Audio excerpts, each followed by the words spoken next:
नमस्कार। क्लास 8 जैसा कि मैं आपको हिंदी में पाठ है ध्वनि चैप्टर में करवा रही थी आपको, जो उसका अर्थ मैं हिंदी में और उसकी व्याख्या में आपको करवा रही थी। बच्चों, 2 पैराग्राफ की व्याख्या मैंने आपको करवाई थी। आज मैं तीसरा जो चौथा पैराग्राफ है उसकी व्याख्या मैं समझाऊंगी, साथ ही उसकी पिक भी आपको भेज दूंगी ताकि उस पिक से करने में आपको आसान हो। तो बच्चों, आपकी दिनांक है 12/5/2021। कक्षा है आपकी 8। विषय है आपका हिंदी। पाठ है आपकी ध्वनि। ध्वनि की जो तीसरी पंक्तियां हैं तीसरे पैराग्राफ की, वो है पुष्प पुष्प से तंद्रा लस,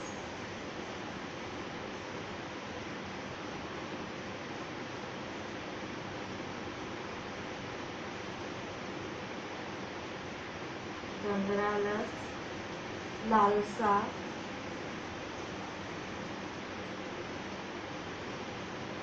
लालसा खींच लूंगा मैं,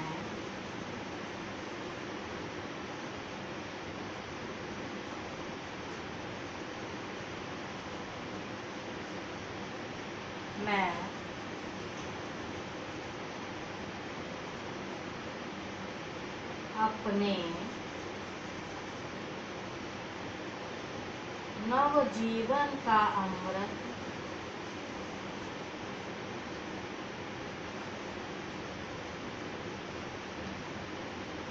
जीवन का अमृत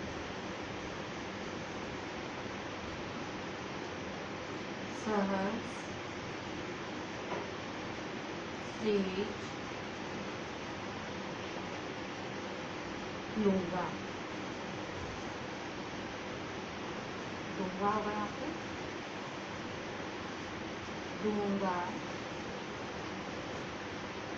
मैं।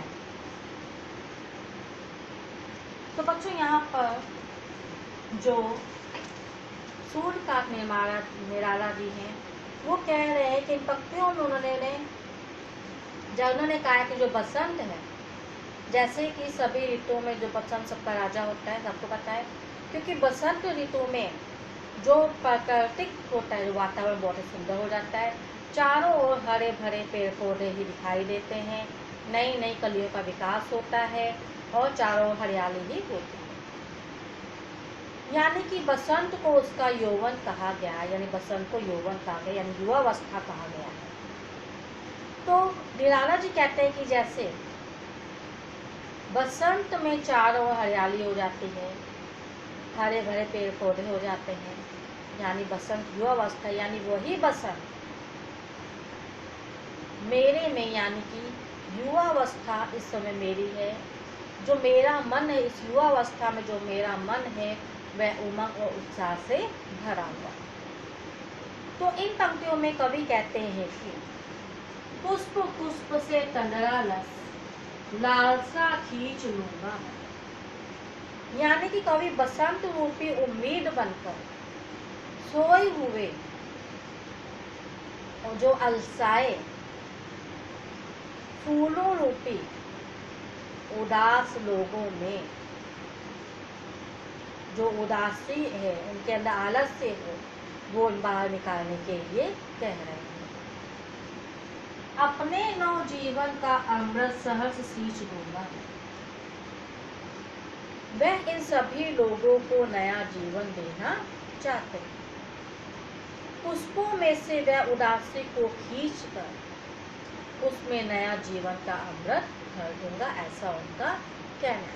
यानी उनका कहना है कि बसंत ऋतु में जब चारों हरियाली होती है, हरे भरे पेड़ पौधे होते हैं, नई कलियों का विकास हो रहा होता है, तो उस समय जो कलियां मुरझाई हुई होती हैं, अलसाई हुई होती हैं, निर्जीव अवस्था में होती हैं, कहते हैं कि जैसे बसंत ऋतु आने पर वो सारी कलियां जो मुरझाई हुई होती हैं उनमें नए जीवन का संचार होता है, वह हरी भरी हो जाती है। उसी प्रकार जो व्यक्ति जीवन में अपने लक्ष्य तक पहुंच नहीं पाए हैं, जो उदास हैं, दुखी हैं, निराश हैं, मैं उन लोगों के मन से उनके उदासी और उनके आलस्य को निकाल कर उनके अंदर नए जीवन का अमृत भर दूंगा।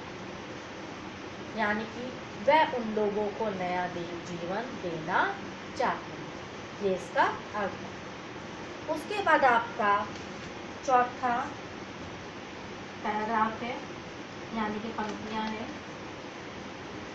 द्वार दिखा दूंगा फिर उनको,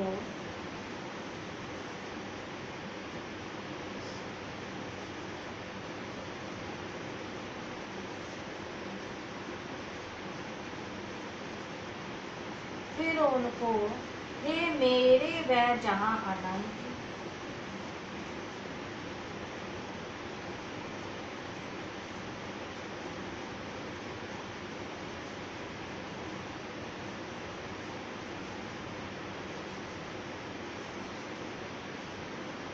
अनंत अभी न होगा मेरा अंत।